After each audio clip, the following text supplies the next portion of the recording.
Let's go! I made this sound in Serum and I will teach you how. My name is Matt Flank, let's get started. So I will first go over my thought process behind remaking this sound and how I did it, and then I will show you the exact values so you can copy it for yourself. And if you don't feel like following all the steps, you can go to my website, first link in the description, and download the preset for free. So this is what the preset looks like. As you can see, I put in the notes, the original is played on a Farfisa, which is this one, that's a Farfisa.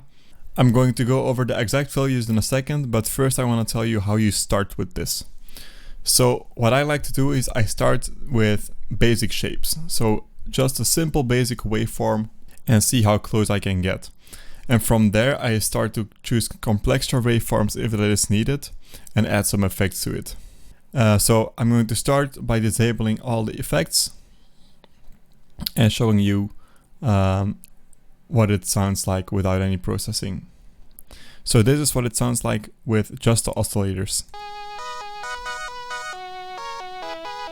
As you can see, it is not similar at all, and the most is being done by the compression, which is a multiband compressor, essentially an OTT,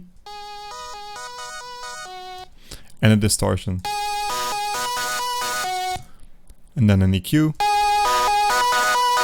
and the filter. And then finally, to give it some resemblance of an organ, I gave it some organ noise. And as you can see, I have it oscillating very quickly to give it that nice rumble in the low end. So now let's go over the exact values. I'm going to close this Serum preset and we're going to start from scratch on a new one. Oscillator A, as I told you, is basic WRD we have selected.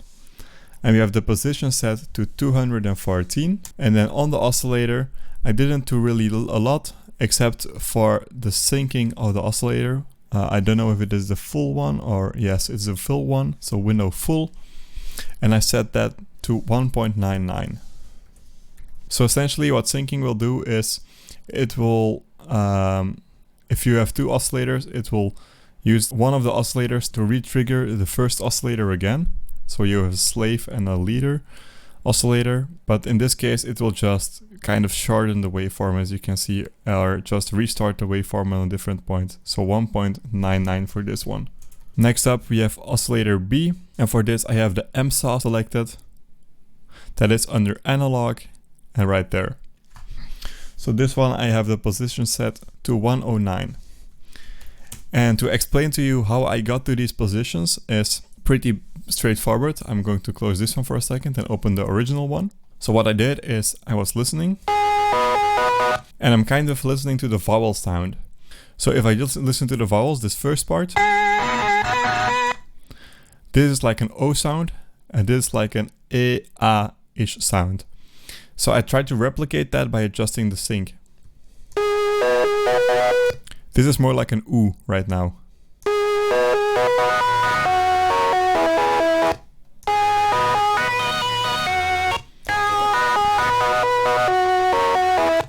As you can see, it almost acts like a vowel filter, which is really cool. So that's how I determined the values of this syncing. And I basically did the same thing for oscillator B. So I have a sync on there as well, sync window full. And this one is set to 2.12%. And that is it for the oscillators. The next thing I did was adjusting the noise.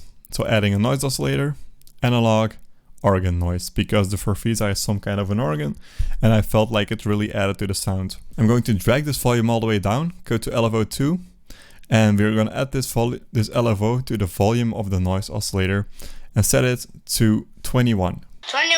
Then we're going to set the rate really fast to 128th. The final thing to do for the noise oscillator is to enable this key tracking thing and adjust the pitch to 1 octave higher, so 12 semitones. Next up for the filter, I selected the MG, or actually the normal low 18, with the frequency set to 712 Hz. And again, this is just a matter of playing around and seeing what sounds most accurate, and feel free to adjust it for yourself. So the resonance is going to be all the way down, and I'm going to up the drive to 39%. And then finally map this filter, or rather map oscillator A, B and a noise oscillator through this filter. And the final thing in this panel of Serum is LFO 1, which is going to control some of the pitch and volume oscillation. Let's first configure the LFO.